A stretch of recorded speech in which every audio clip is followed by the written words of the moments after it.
What happens when Canadians stop crossing the border to shop? Gas stations shut down. Grocery stores yank down their signs. Warehouses sit frozen in time, like someone hit pause on the entire town. Canadian travel into the U.S. has dropped dramatically. Have to stand up for Canada. You know, they're poking us in the eye, so we got to poke them back. I actually feel guilty that I'm here. But here's what nobody tells you. For some U.S. border towns, that pause turned into a full-on economic chokehold.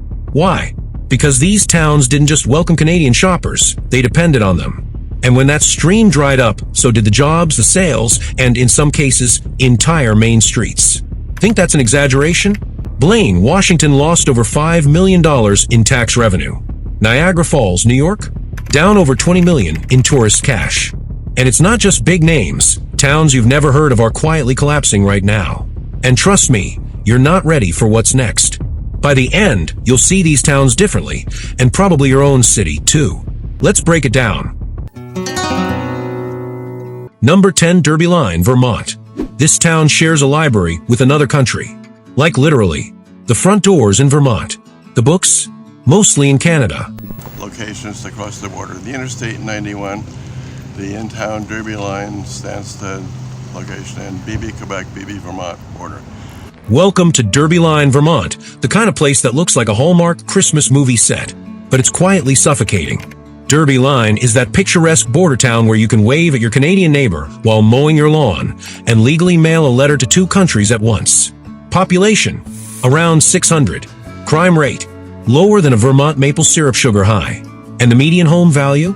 Just under $180,000, a total bargain if you're into old school charm and sleepy streets. But then, Canadians stopped coming. Since 2020, cross-border traffic has dropped like a rock, and towns like Derby Line, which thrived off Canuck foot traffic, have been left gasping. Gas stations, shuttered. Mom-and-pop shops, boarded up. One local bakery even tried delivery to Canada just to stay alive. What nobody tells you is, border towns don't just serve their own people, they serve an economy that relies on outsiders. Derby Line's retail sector shrank by nearly 17% in just 2 years. And that's not a typo. Warehouse buildings are now storage for nothing.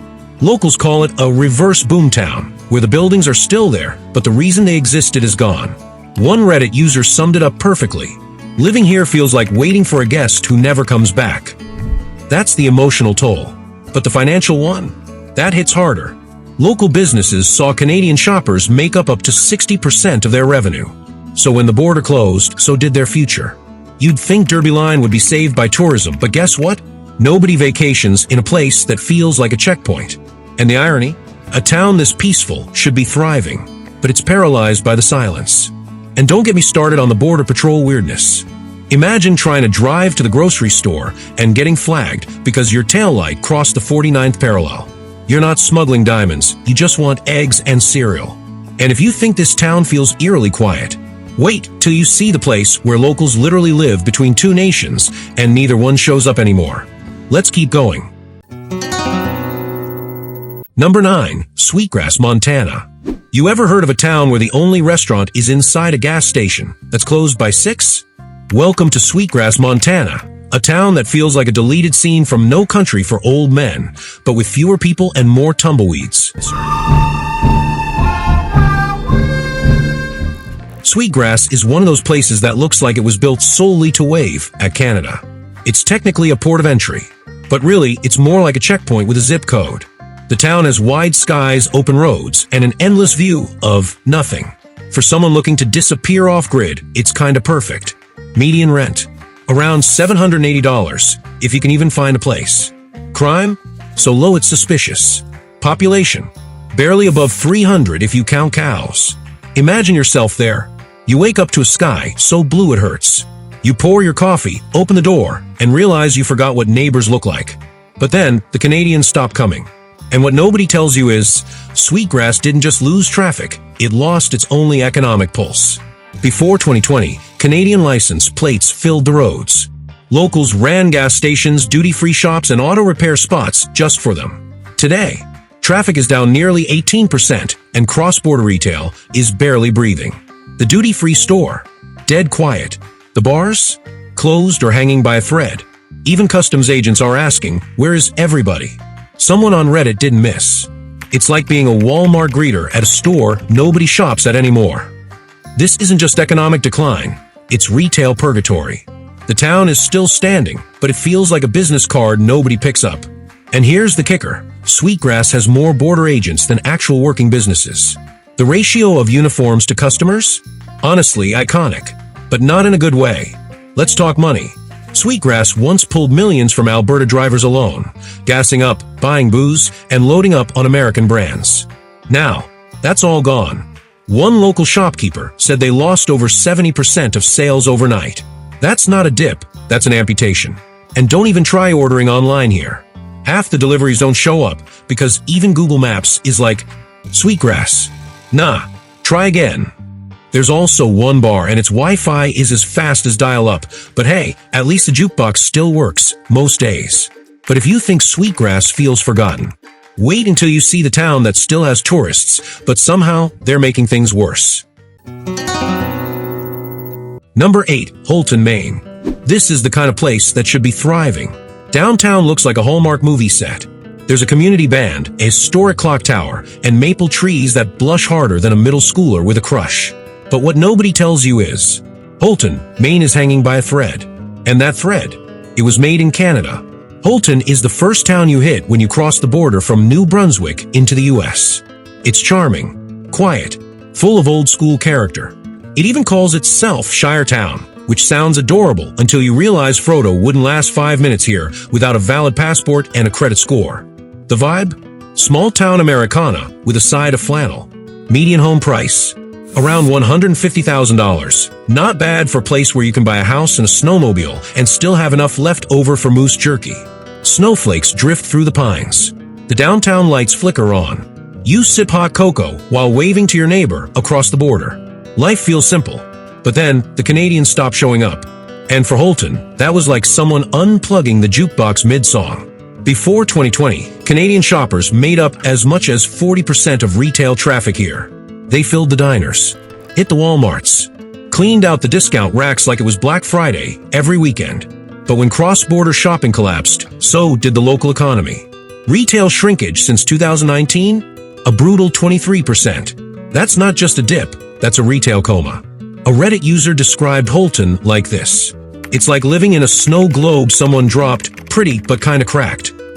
Gas stations cut hours. Hotels slashed rates.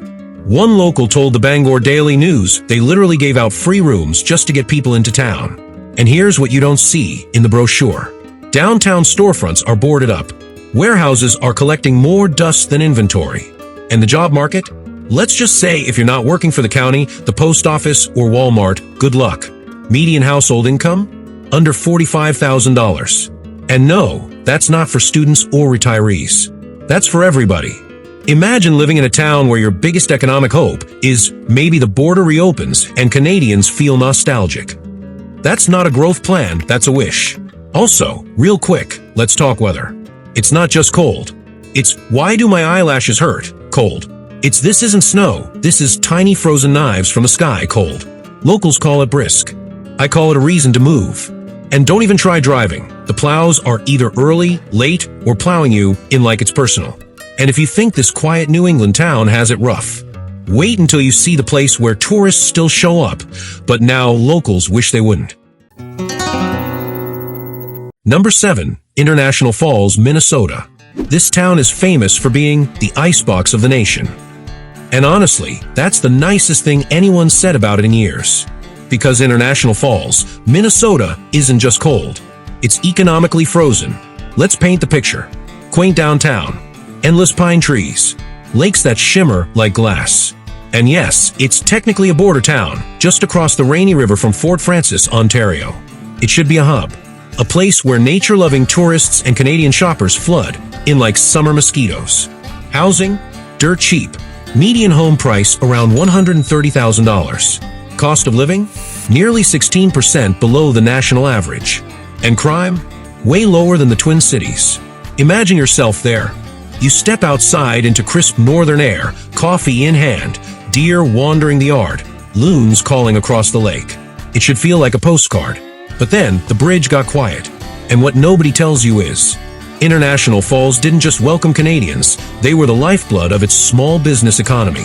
Before the shutdowns, Canadians were crossing over for gas, groceries, dentists, and Target. Yes, driving to another country for Target.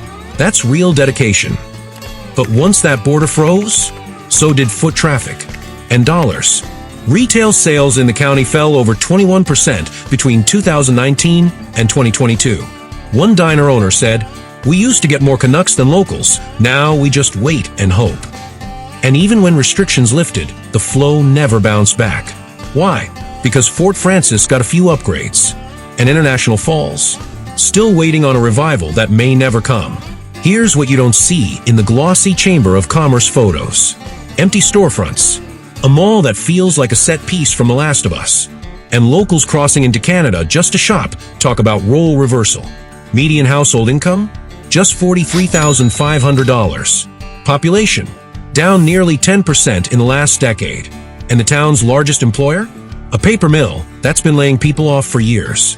It's not a good sign when your best business plan is, please come back and spend money again.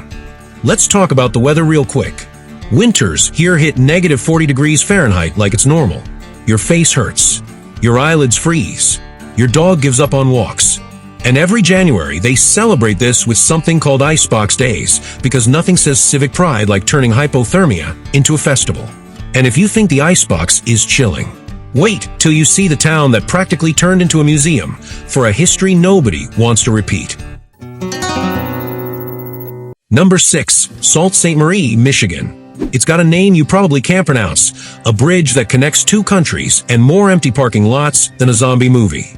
Welcome to Sault Ste. Marie, where border town charm meets a slow-motion economic cold snap. At first glance, it's got everything. Historic downtown?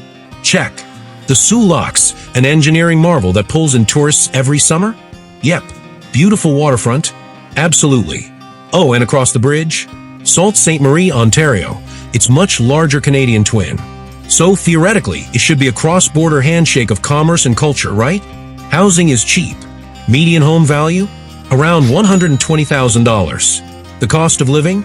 Nearly 18% below the national average.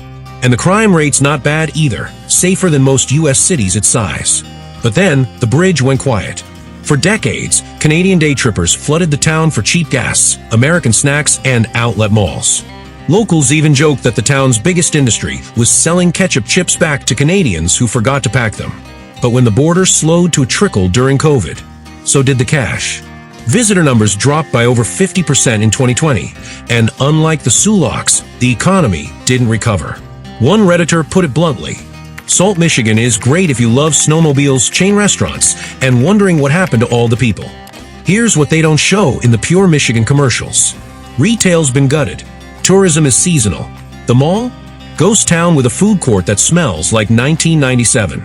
The unemployment rate still hovers near 5.6%, and wages are stuck in neutral. Median household income? Just $40,000, which, when adjusted for inflation, is basically monopoly money. If your economic plan depends on Canadians crossing the bridge to buy Funyuns and fireworks, maybe it's time for a plan B. And don't even get me started on the winter. It snows here so much, the town's unofficial motto could be, May through September is just snow preview season. Snowblowers sell out faster than toilet paper in 2020. Salt trucks work overtime. And if you don't own a shovel, you will lose your car by January. And if you thought a half-empty border town was bleak, wait till you see the place where even the Border Patrol seems lonelier than the downtown strip. Number 5, Blaine, Washington. Blaine, where the welcome sign used to mean, welcome Canadians, and please spend like you're on vacation. Now, it's basically, welcome, are you lost? This place should be thriving. It's perched on the edge of the Pacific Northwest, with views of British Columbia, M.T. Baker, and sunsets that could heal your seasonal depression, if only the town itself wasn't in one. Blaine's got a cute harbor, a peace arch at the border that's literally a symbol of international friendship. Both Canadian and American drivers say they've been questioned. And pre-2020, that border crossing, one of the busiest in the nation, over 4,000 vehicles daily. Half of them packed with Canadians looking to save on gas, milk, cheese, and yes, bulk peanut butter. But then the border froze. Literally and economically, When Canada tightened travel rules in 2020, Blaine's economy didn't just slow down, it flatlined. Gas stations shuttered. Postal stores, yes, entire stores that just hold Canadian Amazon packages, closed overnight. Grocery stores scaled back. The city lost an estimated 80% of its Canadian foot traffic in under 6 months. One local Redditor summed it up with brutal honesty. Without the Canadians, Blaine's just a speed bump on the way to Bellingham. The town used to survive on cross-border quirks, $1.50 gas, bulk Tylenol, and weird dairy rules. But without that, Blaine's local economy is about as sturdy as wet cardboard. Unemployment peaked near 7% during the border crisis.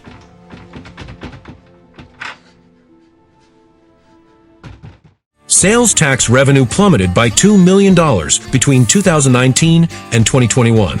And downtown? You could film a post-apocalyptic movie there and wouldn't need to move a thing. On Zillow, you can still find homes for $300,000. But without the traffic, who's driving the demand? Realtors? Ghost hunters? And let's talk about the town's layout. There's no actual main drag vibe, just a collection of buildings that feel like they forgot they were supposed to be a downtown. You'll drive by thinking you're still on the highway, and suddenly realize you passed the entire town. Also, why are there so many UPS stores? And if you think Blaine's ghost town vibes are haunting, just wait until you see the border town, where the supermarket took down its own sign because no one was left to shop. Number 4, Calais, Maine.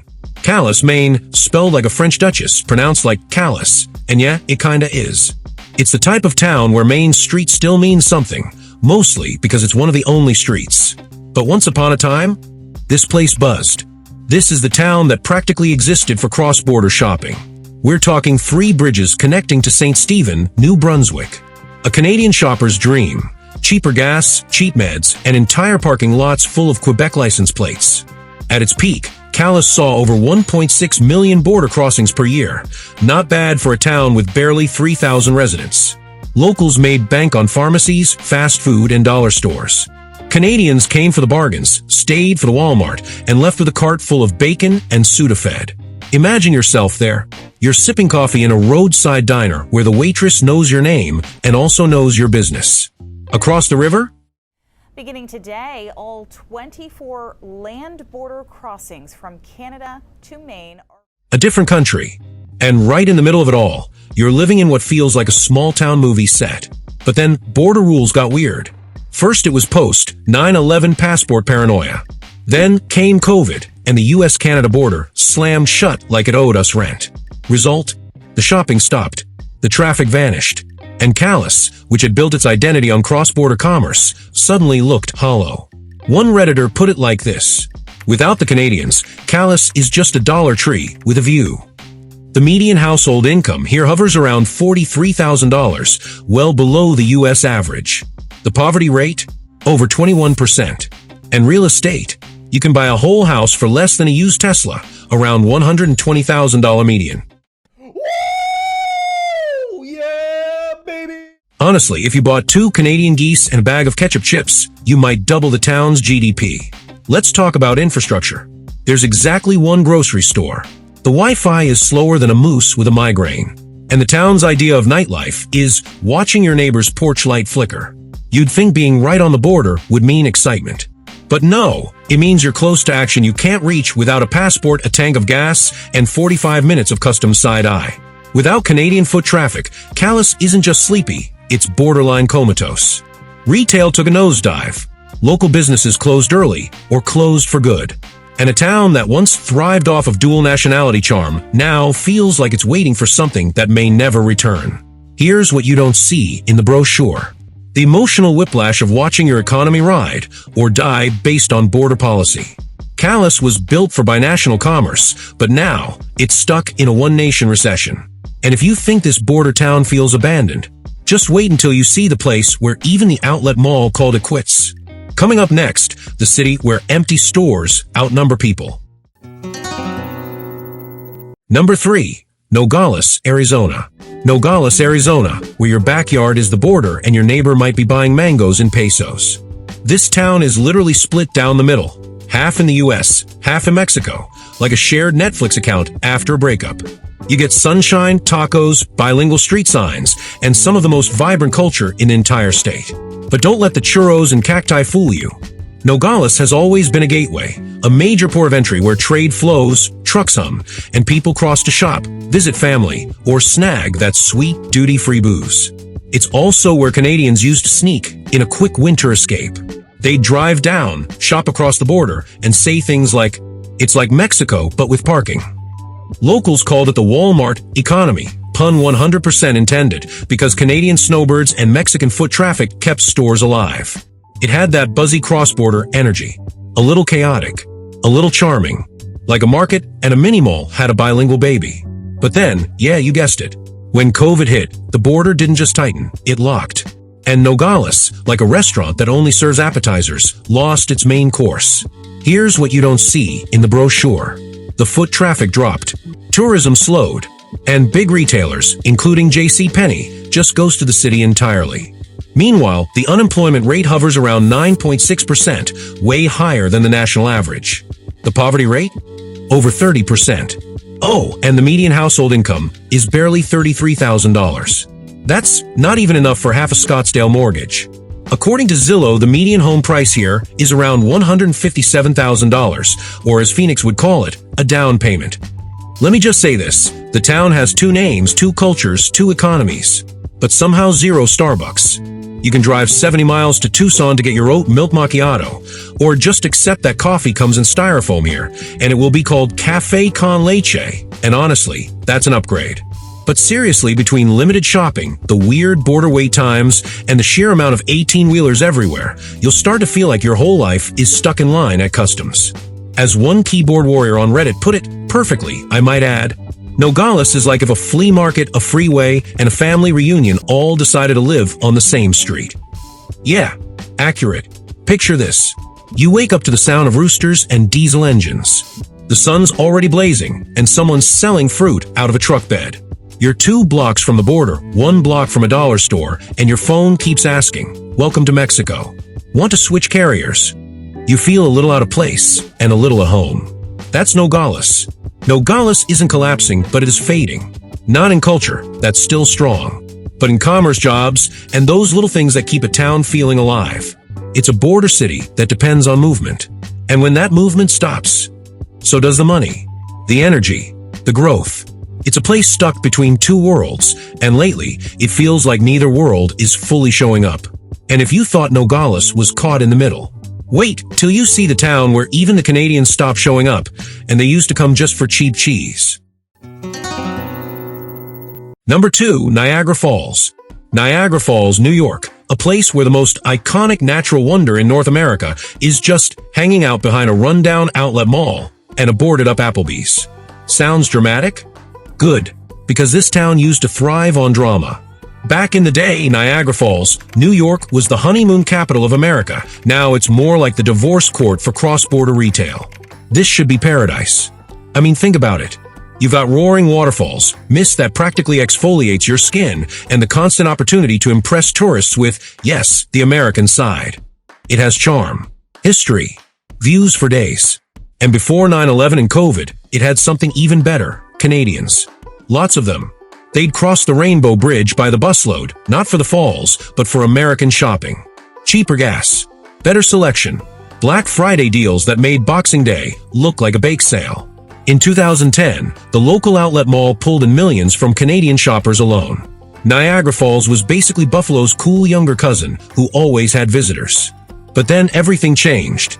The exchange rate tanked, the border got strict, and a little pandemic came along and said, no cross-border shopping for you. Tourism dropped, retail collapsed, Canadians stayed home. And now, the once busy strip is eerily quiet. Let's talk real numbers. Population decline, from 55,000 in 1960 to under 48,000 today. Median household income, just over $39,000. Poverty rate, a brutal 30.7%. Vacant properties are everywhere. Entire blocks feel like a ghost mall. Oh, and if you're thinking you'll escape the decay by moving in, congrats. Median rent is just $830. That's not a typo. That's the price of Wi-Fi in Manhattan. Of course, that $830 gets you a place with a peekaboo view of the falls and full-blown water damage in the bathroom. So value? Okay, look, Niagara Falls should be so much cooler than it is. You've got this breathtaking, natural phenomenon. But instead of artisanal cafes or indie shops, you get vape stores, sketchy diners, and a wax museum with a melted Tom Cruise. And don't get me started on the parking situation. Tourist trap prices plus local economy equals pure chaos.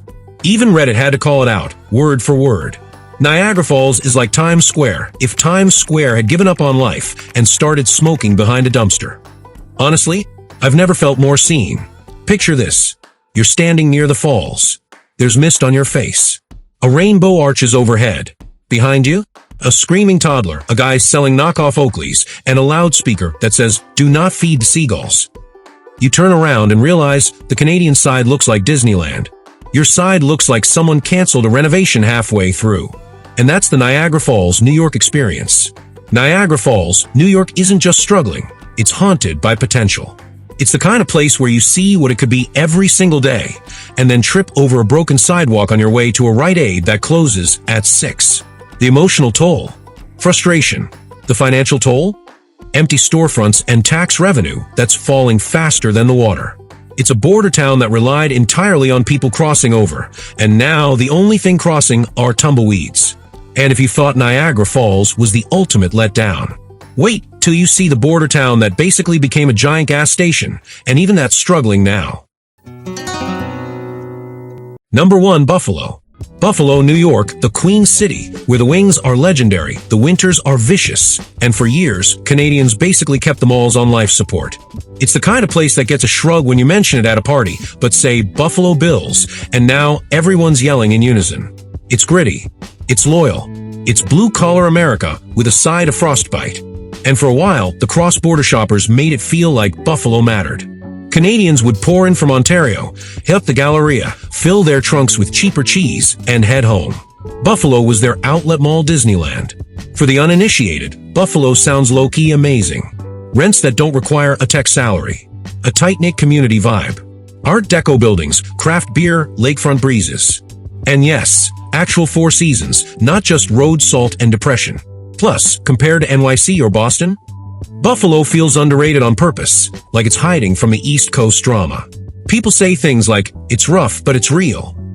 Which usually means, my neighbor owns 5 pit bulls and I still feel safer here than in Newark. But then, reality kicks the door in like a snowplow on Red Bull. Let's look at the cold, hard data. Violent crime rate, 1,018 per 100,000, well above national average. Median household income, just $43,900. Poverty rate, over 25%. Median rent, around $1,050 and rising fast. Oh, and job growth, negative in multiple sectors over the past year.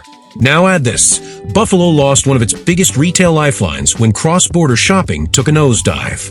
Once the Canadians stopped crossing, retail sales flatlined like someone unplugged the city's side hustle. Reddit came in hot with this brutal truth. Buffalo is the only place where you can walk 5 blocks and experience 3 seasons, 2 potholes, and at least one guy barbecuing shirtless in February. No notes. That's poetry. Okay, let's talk about the weather. Buffalo gets about 94 inches of snow every year, and somehow acts surprised every single time. You'll see cars with snow piles taller than the actual vehicle, neighbors using hairdryers on frozen locks, and local TV stations treating every flurry like it's the day after tomorrow. And God help you if you have to drive, because snowplows apparently work on vibes and memory. Picture this. You step outside in mid-April. It's 60 degrees and sunny. Birds are chirping. You see someone in shorts walking a corgi. Then you blink. It's hailing sideways, and a guy just skied past your mailbox holding a Wegmans bag. Welcome to Buffalo. Blink slower next time. Living in Buffalo is like dating someone with potential. You're always rooting for it, but the red flags are waving in the lakefront wind. It's affordable, but your job might ghost you. It's historic, but your apartment might come with a ghost. It's passionate, but winter will test that relationship real fast. The emotional toll? Resilience. The financial toll? A lifestyle that almost works, until inflation, housing demand, and a stalled economy hit harder than a Bills linebacker. And let's be real, without those Canadian shoppers, Buffalo's retail scene is holding on tighter than a tailgate fan in 0-degree weather. Because you've either lived in a town like this, or you're scared you might. Plus, where else are you going to hear rants about shirtless snow barbecuers with data overlays? Subscribe if you've ever used a snow shovel and a grill in the same afternoon. We break down towns the way Zillow never will, casually, brutally, and with just enough sarcasm to hurt a little. Buffalo might be frozen half the year, but hey, at least the tears freeze before they hit your face. See you in the next town.